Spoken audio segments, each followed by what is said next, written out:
Hi, எல்லாரும் எப்படி இருக்கிறீங்க? நாங்கள் இங்கே எல்லாருமே நல்லா இருக்கிறோமுங்க. இந்த வீடியோ பார்த்தீங்கன்னா ஸ்கூல் திறக்கிறதுக்கு முன்னூத்த நாள் எடுத்த வீடியோ தானுங்க.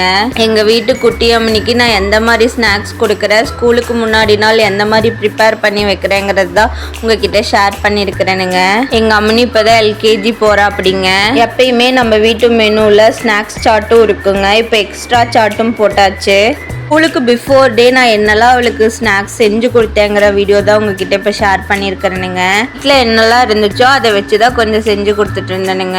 பாப்பாவுக்கு பிறந்ததுலேருந்து சாலிட் ஃபுட் ஸ்டார்ட் பண்ணதுலேருந்தே பார்த்தீங்கன்னா எந்த மாதிரி ஃபுட் கொடுக்கணும் அப்படின்னு சொல்லி ரொம்ப கேர்ஃபுல்லாக சர்ச் பண்ணி தாங்க கொடுத்துட்ருப்பேன். என்னோட சாலிட் ஃபுட்டில் பார்த்தீங்கன்னா மோஸ்ட்லி ராகி பால் கண்டிப்பாக இருந்துருங்க. டெய்லியுமே ஒரு ஸ்டேஜ்லேயும் எந்தெந்த ஃபுட் கொடுக்கணும் அப்படின்னு சொல்லிட்டு கம்பல்சரி பனானா, நம்மக்கிட்ட எதெல்லாம் ஈஸியாக கிடைக்குமோ, நம்ம வீட்டை சுற்றி என்னென்னலாம் கிடைக்குமோ அந்த மாதிரி பொருட்களை ஃபஸ்ட்டு கொடுத்து பழகுங்க. இதுலேருந்துமே இப்போ வரைக்குமே நான் அவளுக்கு என்னென்னலாம் ஃபுட் இன்னைக்கு கொடுத்துருக்கேன் அப்படின்னு சொல்லி நான் வந்து நைட்டு தூங்க போகிறதுக்கு முன்னாடி கொஞ்சம் யோசிச்சு பார்த்துட்டு தாங்க தூங்கவே செய்வேன். இதில் போய் இவ்வளோ கான்சென்ட்ரேட் பண்ணி இதை தான் கொடுக்கணும் அதை தான் கொடுக்கணும்னு சொல்லணுமான்னு கேட்டால் கம்பல்சரி கான்சென்ட்ரேட் பண்ணி தாங்க ஆகணும் அப்படின்னு நான் நினைப்பேன். குழந்தைங்களுக்கு எந்த அளவுக்கு ஃபுட்டு கரெக்டாக இருக்கோ அந்த அளவுக்கு நம்ம ஹாஸ்பிட்டல் போகிறத அவாய்ட் பண்ணிக்கலாங்க. ஆக்சுவலாக இது நான் ஃபீலும் பண்ணியிருக்கிறேன். அப்பா பிறந்து 3.25 வயசு ஆகுதுங்க. ஆனா நான் மோஸ்ட்லி ஹாஸ்பிட்டல்னு ஒண்ணு போனதே இல்லை. சளி இருமலுக்கு கூட போனது இல்லைங்க.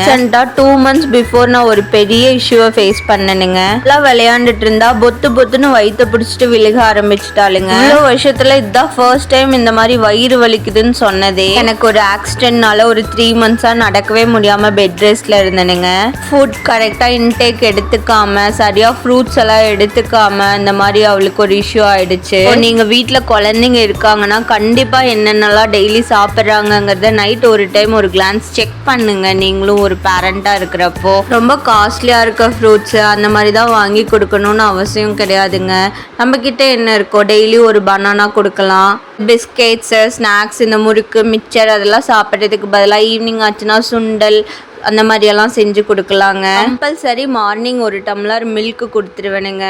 நீங்கள் இட்லியோ தோசையோ, ஆனால் அதுக்கு கொடுக்குற சட்னியில் கொஞ்சம் ஹெல்த்தியாக கான்சென்ட்ரேட் பண்ணி கொடுப்பேன். கீரை சட்னி, நிலக்கடலை சட்னி, தேங்காய் சட்னி அந்த மாதிரி கொடுக்குறப்போ கொஞ்சம் ஹெல்த்தியாக உள்ளே போகும். வாட்டர் எந்த அளவுக்கு கொடுக்குறோமோ அந்த அளவுக்கு நல்லதுங்க. இப்போ இருக்க சூட்டுக்கு நம்மலாம் சின்ன பிள்ளையா இருக்கையில் விளையாண்டே இருக்கீங்க, வந்து கொஞ்சம் தண்ணி குடிச்சிட்டு விளையாடுங்கடான்னு சொல்லிட்டு அப்பா அம்மா கத்திட்டு இருப்பாங்க. எல்லாம் பார்த்தீங்கன்னா இந்த ஃபோனை பார்த்துக்கிட்டு லேப்டாப், டேப்ஸ் அந்த மாதிரிலாம் யூஸ் பண்ணிட்டு இருக்கிறாங்க. போய் தொட்டு பார்த்தாலே அவ்வளோ ஹீட்டாக இருக்கிறாங்க. பார்த்தா வீட்டுக்குள்ளே ஏசி ஃபேனில் தான் உட்காந்துருக்காங்க. பட் ஆனால் அவ்வளோ சூடாக இருக்குது. இதுக்கு ரீசனும் பார்த்தீங்கன்னா வாட்டர் இன்டேக் நிறையா இருக்கணும். பட் ஃபோனை அதிகமாக கொடுக்கவே கொடுக்காதீங்க குழந்தைங்களுக்கு. ஒரு நாளைக்கு என்னெல்லாம் சாப்பிட்றாங்கங்கிறத கால்குலேட் பண்ணுறதுங்காட்டிலும் எவ்வளோ நேரம் ஃபோன் யூஸ் பண்ணுறாங்க அப்படிங்கிற லிஸ்ட்டையும் கண்டிப்பாக ப்ளீஸ் பாருங்க. தர ஃபுட்டில் பார்த்தீங்கன்னா கண்டிப்பாக ஒரு பருப்பு, ஒரு காய், ஒரு கீரை அந்த மாதிரி கொஞ்சம் கொஞ்சமாக ஒரு 4 ஸ்பூன் உள்ள போனாலும் பரவாயில்லைங்க. இந்த மாதிரி இருக்கிற மாதிரி கொஞ்சம் செஞ்சு கொடுங்க. ரீசன்ட் டைம்ல நாங்களுமே மோஸ்ட்லி இந்த மாதிரி ஃபுட்ஸ் தான் எடுத்துட்டு இருக்கிறோம். கம்பல்சரி டெய்லி ஒரு பருப்பு இருந்தே ஆகுங்க ஃபுட்ல. கீரைக்கு பார்த்தீங்கன்னா வீட்லேயே முருங்கைக்கீரை மரம் இருக்குங்க.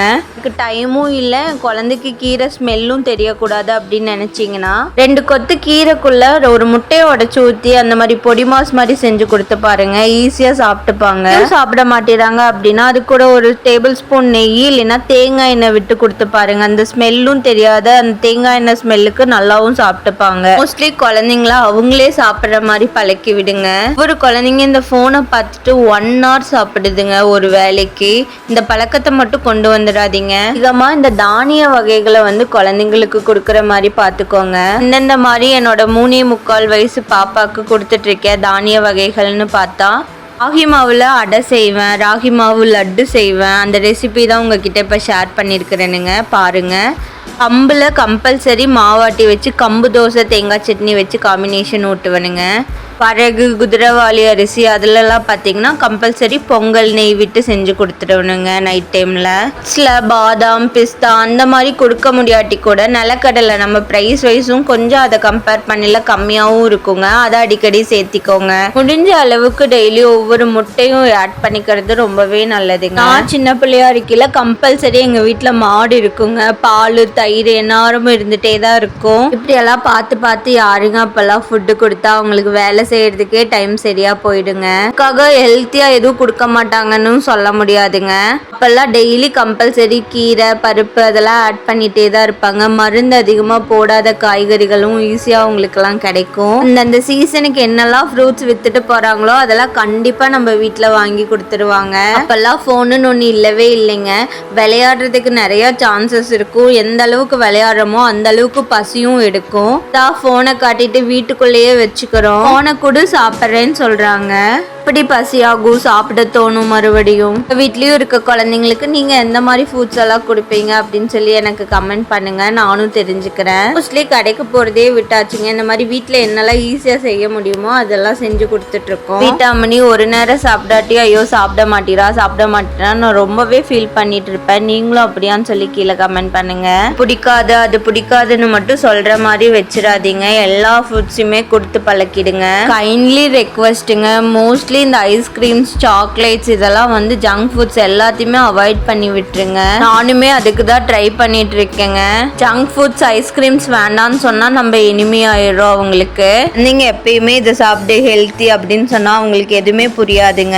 அதுக்கான டேஸ்ட்டை நம்ம கொண்டு வந்துட்டோம்னா அதை விரும்பி சாப்பிட ஆரம்பிச்சிருவாங்க. என்னோட லைஃப்ல நடந்துட்டு இருக்கேன். என் குழந்தைக்கு நான் இந்த மாதிரி எல்லாம் ஃபுட் கொடுக்குறேன் அப்படிங்கிற விஷயத்த தான் இந்த வீடியோல நான் ஷேர் பண்ணிருக்கிறேனுங்க.